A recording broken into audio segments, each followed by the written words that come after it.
హరే ఓం శ్రీ గురుభ్యో నమః. మద్గురుదేవులు పూజ్యపాద శ్రీ శ్రీ శ్రీ వీరభోగస్వామి వెంకటేశ్వర స్వాముల వారి చౌడారవిందులకు శిరస్థాష్ట నమస్కారం. అనాది వినాశులు గోవిందవాంబాస జగద్గురు శ్రీ వీర బ్రహ్మేంద్ర స్వామి వారి దివ్య చరణారవిందులకు శిరస్థాష్ట నమస్కారములు. విరాట్పద విఖ్యాతం సిద్ధానంద ప్రదాయకం కాలజ్ఞాన ప్రవక్తారం వీర బ్రహ్మగురుం భజే.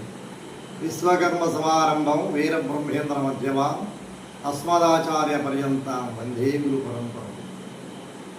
అఖిలాండకుడు బ్రహ్మాండ నాయకుడు వైకుంఠవాసుడైన శ్రీమన్నారాయణుడు వీరబ్రహ్మేంద్ర స్వామి వారిగా అవతరించి మానవాళికి ఎన్నో హితబోధలను తత్వజ్ఞానాన్ని ప్రసాదించుటకు మానవాళిలో ఉన్నటువంటి అజ్ఞాన అంధకారాన్ని పారద్రోలి వారిని సుజ్ఞానవంతులుగా చేసి మానవుల యొక్క జన్మను తరింపజేయాలని స్వామివారు గురువుగా అవతరించి లోకయాత్ర ప్రపంచ యావత్తు కూడా పర్యటన చేశారు.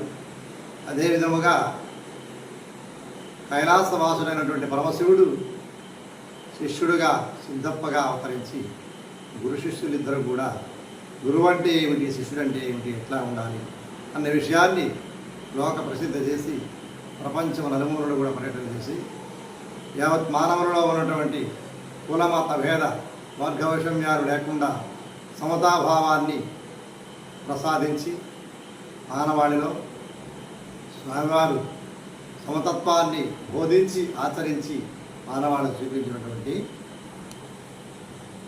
సమత తత్వజ్ఞాని వీరబ్రహ్మేంద్ర స్వామి వారు ఈ యొక్క గురు పౌర్ణమి సందర్భంగా వీరబ్రహ్మేంద్ర స్వామి వారి పాదపూజ గురుపూజ కార్యక్రమాన్ని యావత్ భక్తులు కూడా ఆచరించి స్వామి కృపక పాత్రులు కావాలని తెలియజేస్తూ ప్రార్థిస్తున్నాము. సర్వే జనా సుఖినో భవంతు, లోకా సమస్త సన్మంగళాని భవంతు.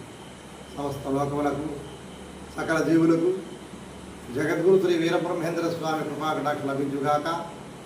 ఏతస్తరం వీరబ్రహ్మేంద్రార్పణం శ్రీ శ్రీ పాదారవిందార్పణం. హరి ఓం తత్సత్.